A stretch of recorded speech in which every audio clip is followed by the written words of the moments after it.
Williams and the Bears on Sunday? They win because they got the Cincinnati Bengals, and this could be the last gasp for the Cincinnati Bengals. If they want to keep pace to try and have a hope of a season, they have to beat the Cincinnati Bengals, who we don't know if Joe Flacco is even going to be available. They could be back to Bronny, and that's bad news. I mean, if this isn't a week where the offense for the Bears looks good, we can show you that our analytics say the Bears, where they lose this game, their chances of making the playoffs fall to less than 1 in 5. So it's a must-win spot for Caleb and company. Absolutely. You got to take advantage of what that defense is going to offer you. When you play in the NFC North, 2 with Detroit, 2 with Green Bay, and a Vikings team that's going to give you problems, you got to be able to knock down the layups.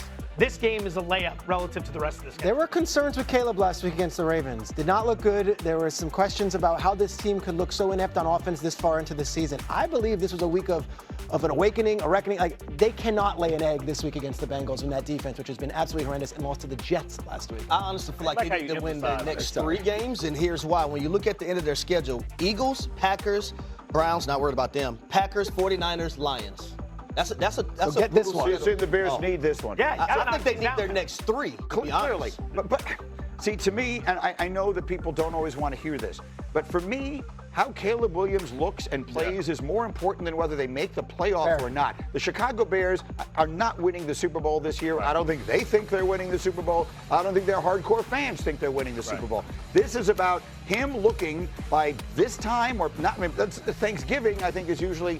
He needs to start looking like he is totally getting this offense and that he is the best quarterback from what looks like it might be one of the great quarterback classes ever. They won 4 games in a row, and at no point were you like, Caleb's making the leap. When you go on a 4-game winning streak and their quarterback is not the story and it's not he's shown great strides, that's alarming. They had 15 takeaways during that 4-game winning streak. You like the Bengals with the points. Small bet. We got to figure out the quarterback situation. But given what you just said about the turnovers, that's the thing that stands out. That is not a sustainable metric. And guess what? Last week against the Ravens, they didn't force any turnovers and they weren't able to get anything going. Oh, guess what? It might be Jake Browning playing. Turnover machine.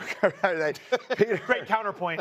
Continue this witching hour theme, and you touched on him and them earlier. Is witching hour creeping up on Jaden Daniels against the Seahawks? They have already matched their loss total from last season, which was 5, and the Seahawks defense averages 3 sacks a game and 15 pressures per game. Jaden's coming back from injury. Sunday night game. The NFL loaded us with these Commanders games on primetime. They don't look like they did. They look older than their roster even exhibits, and they have the oldest roster in the league. I do not have a ton of confidence in the Commanders, even though they're home against Seattle. Seattle coming off the bye. Seattle looked awesome. Look at that number, Peter. If the Commanders lose this game, and you're telling me you think they will, and I agree, their chances of making the playoffs is 7%. I know that they were a candidate for regression, right? A big conversational topic over the summer was all the 4th downs they converted, all the close games they won, all that stuff. I get it. But this feels like it's been a very disappointing drop-off. Well, it all started in the offseason with Terry McLaurin when he held out, and then when he came back, they gave him his money. And my mindset is, if you're going to pay the guy, why not pay him from the beginning? Why pay him late? He's missed a lot of time. It's been a lot of injuries on this football team. He's out this week. But I'm looking at this matchup against the Seattle Seahawks, and I'm saying who in the secondary for the Washington Commanders is going to guard Jackson Smith and Jigba. And also, shout out to the Seahawks wide receiver coach, Frisman Jackson, doing a hell of a job. Was he your coach? He was my coach my last year in Tennessee. There you go.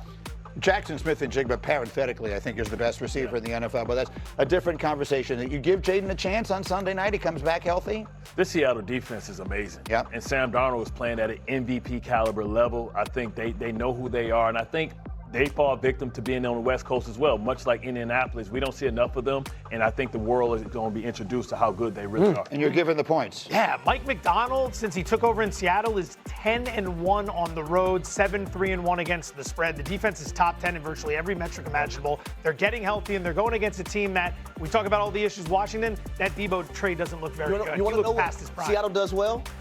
The utilization of 2 tight ends, man. Yeah. Can I don't like that number. Why is it only 2.5? It was 3.5, and then Jaden Daniels practiced, so it moved through the key number 3. You are coming all the way across the country, and again, the thought process on Washington is that they're still better based on last year. A lot of people haven't come around to the fact that they weren't as good as the record indicated. This is the season for Washington. This is it. This is their Super Bowl. If they lose this, we're done. I got 3 words for you. Give the points. Go for it while going over to First Take. Awesome work today, my man. As Good always, work. Thank you. Coming up, and another possible preview of an AFC championship. It certainly could be. It's the 10th time in the last 5 years Josh Allen and Patrick Mahomes go head-to-head, and this time it feels like it means everything to Allen's Bills. Isn't it ironic, maybe not ironic, but interesting at minimum, that you have the Chiefs at 5-3, the Bills at 5-2. In theory, Buffalo's record is better, and yet everyone is talking like, oh, the Chiefs are unbeatable, that no one can probably play with them, they're doing great, and the Bills are the one everyone is so incredibly worried about. Are you?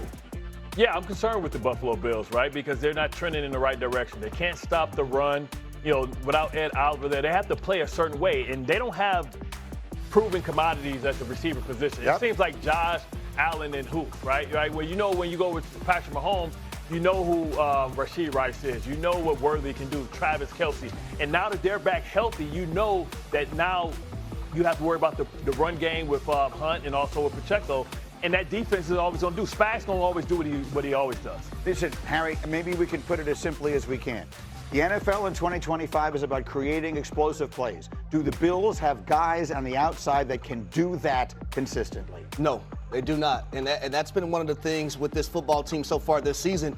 Normally, Josh Allen is really good versus the blitz. I had that game last year, Bills versus the Kansas City Chiefs. Yeah. Josh Allen did a great job deciphering the blitz and guys made plays, but that just hasn't been the case this season. And one of the things that you know you're going to get versus a Steve Spagnuolo defense is the blitz. So can you trust a guy like Keon Coleman to win one-on-one on the outside? And when it comes to him and his game, I need him to get better and grow a little bit more as a wide receiver and be a complete receiver. Don't just run slants and go routes and stop routes.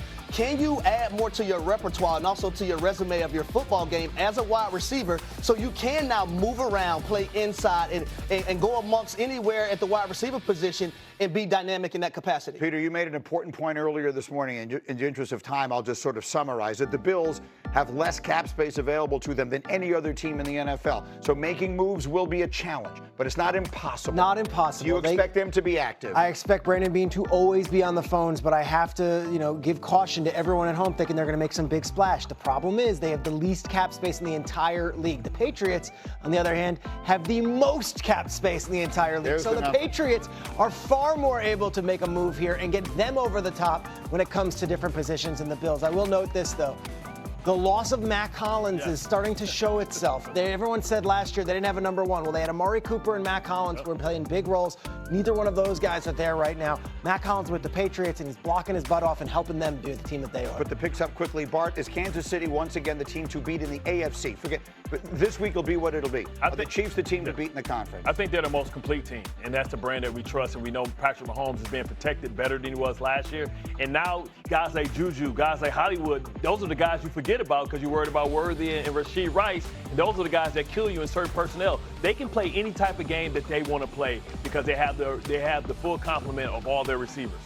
Here's something that's not going to be sexy talking about when it comes to the Kansas City Chiefs, but a group that I don't think is highlighted enough is their linebacking group.